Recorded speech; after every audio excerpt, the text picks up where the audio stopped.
அனைவருக்கும் வணக்கம். என் லைஃப்பில் இந்த மாதிரி ஒரு பெயின்ஃபுல்லான ஒரு சுச்சுவேஷனை நான் ஃபேஸ் பண்ணதே கிடையாது. மனசு முழுக்க வலி வலி மட்டும்தான்.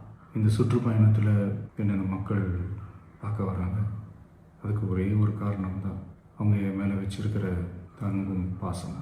அந்த அன்புக்கும் பாசத்துக்கும் நான் எப்பவும் கடமைப்பட்டிருக்கேன். அதனால தான் இந்த சுற்றுப்பயணத்தில் மற்ற எல்லா விஷயங்களையும் தாண்டி மக்களுடைய சேஃப்டி, அதில் எந்த காம்ப்ரமைஸும் பண்ணிடக்கூடாதுன்றதுக்காக தான் அது என் மனசில் ரொம்ப ஆழமாக இருக்கும் அந்த எண்ணம். அதனால தான் இந்த அரசியல் காரணங்கள் எல்லாத்தையும் தவிர்த்துட்டு ஒதுக்கி வச்சுட்டு மக்களுடைய சேஃப்டி மட்டும் மைண்டில் வச்சுக்கிட்டு அதுக்கான இடங்களை சூஸ் பண்ணுறது, அதுக்கான இடங்களை பார்த்து பெர்மிஷன் கேட்குறது, போலீஸ் டிபார்ட்மெண்ட்டில் அதை ரிக்வெஸ்ட் பண்ணி கேட்போம். ஆனால் நடக்கக்கூடாதது நடந்துருச்சு. ஆனால் மனுஷன் தானே.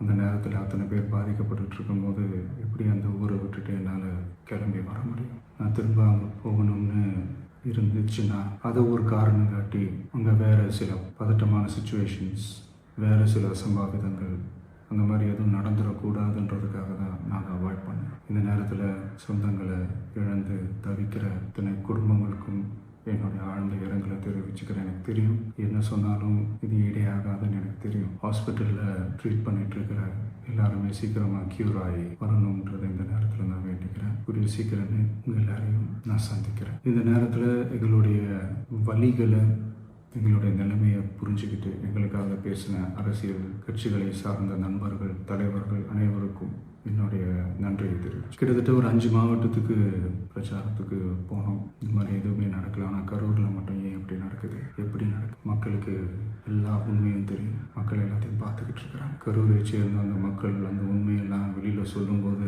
எனக்கு கடவுளே நேரில் வந்து இறங்கி அந்த உண்மைகள்லாம் சொல்கிற மாதிரி எனக்கு சீக்கிரமே எல்லா உண்மைகளும் வெளியில் வரும். எங்களுக்கு தரப்பட்ட இடத்துல நாங்கள் போய் அந்த ஸ்பாட்டில் நின்று நாங்கள் பேசிட்டு வந்தோம். அதை தாண்டி எந்த தவறும் எங்கள் சைடில் நாங்கள் எதுவுமே செய்யலை. பட் இருந்தாலும் எங்கள் கட்சியை சேர்ந்த நிர்வாகிகள், தோழர்கள் மேலே எஃப்ஐஆர், அது மட்டும் இல்லை சோஷியல் மீடியாவை சேர்ந்த நண்பர்கள், தோழர்கள் அவங்க மேலே எஃப்ஐஆர்லாம் போட்டு இப்போ பிடிச்சிக்கிட்டு இருக்கிறாங்க. சிஎம் சார், உங்களுக்கு ஏதாவது இந்த பழி வாங்கணும் அப்படின்ற எண்ணம் ஏதாவது இருந்துச்சுன்னா என்ன வேணாலும் பண்ணுங்க. அவங்க மேலே கை வைக்க நான் ஒன்று வீட்டில் இருப்பேன், இல்லை நான் ஆஃபீஸில் என்ன வேணாலும் சரி. நண்பர்களே, தோழர்களே, நம்மளோட அரசியல் பயணம் இன்னும் ஸ்ட்ராங்காக, இன்னும் தைரியத்தோட கண்டினியூ ஆகும்.